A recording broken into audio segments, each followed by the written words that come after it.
I'm frequently asked how to become a more efficient and faster swimmer. So today I wanted to share my 10 tips with you to help you become an efficient and faster swimmer. Number one, send me a swim video for analysis, or make sure you get a professional video done so you can see what your technique limiters are. Because drills are very important as long as you do the correct drills for your technique limiter and don't just do the drills that the master swim coach is doing with the group as a whole. If you're struggling with technique, the best way to get after it is for someone to see you swimming and provide a little bit more feedback for you as an individual athlete and prescribing drills based on your technique limiter. Number two, the kicking and the stroke is meant to provide balance, comfort, and rotation. It's not meant to propel you, especially if you're a triathlete. Just know that maybe it's going to help you with leg recovery, but it's not necessarily meant to help you become a stronger kicker unless you're specifically a pure swimmer. That's a different story. Number three, which actually should be number one, is to swim frequently. Frequency, the amount of times you're in the pool, is much more important than spending a large volume of time. I'd rather have you break up an hour and go 4 days a week for 15 minutes rather than 1 day a week for an hour if you're that person who's struggling to get faster. Number four, progress where you spend some time working on technique and then you progress to strength. Strength meaning maybe some pulling and some paddle work, some longer sets, and then that technique and strength will help build your endurance. And then that sets the foundation so you're ready for more threshold and speed sets. Examples of all these types of workouts in my Swimming Made Easy program with over 101 actual swim workouts. Number five, and again, this isn't in really any order other than the order that I have in my head and in the board in front of me, is to keep your head low in the water while you're breathing to the side. It's low, half your face is in the water. When you're breathing, you're just kind of rotating on your hip to breathe. Take a quick breath and then keep that chin tucked and keep that head low.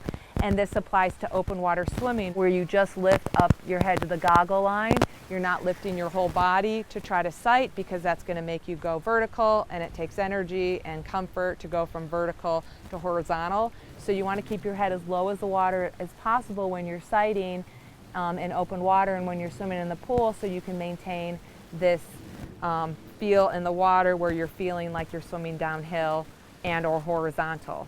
Swimming when your hips are down or legs are down is just going to create drag and prevent you from getting faster. Number six is varying your stroke rates. Some sets, especially when you're working on strength or if you're wearing big paddles, your stroke rate's going to be a little bit longer due to the increased resistance of the paddles. Or if you're just working on endurance and recovery and technique, your stroke rate's going to be a little bit longer. But you also want to work on faster stroke rate, because swimming is a technique strength sport. Once you get the technique, you develop the strength, and without losing technique and strength, you want to have a faster arm turnover without losing technique and strength, and that's going to make you go faster. And if you're someone who's swimming in open water, depending on the nature and the conditions of the water, your stroke rate is going to change. It's going to be a little bit longer in smooth water. It's going to be a little bit shorter and choppier if the water has more rough conditions. Short, choppy waves is going to create a short, choppy stroke.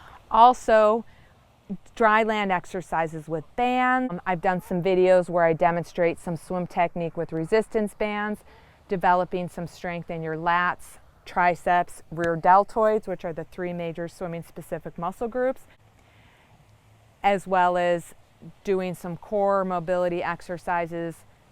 Core meaning the area between your shoulders and hips, so you get more thoracic spine mobility, more mobility in your shoulders, so you have a little bit better rotation, a little bit better ability to catch and push the water behind you. That drives that rotation, and that's going to make you a faster swimmer.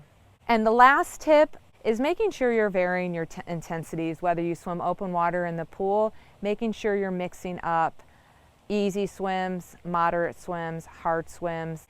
In my Swimming Made Easy with over 101 swim workouts, when I divide up the various workouts into technique, strength, tempo, speed.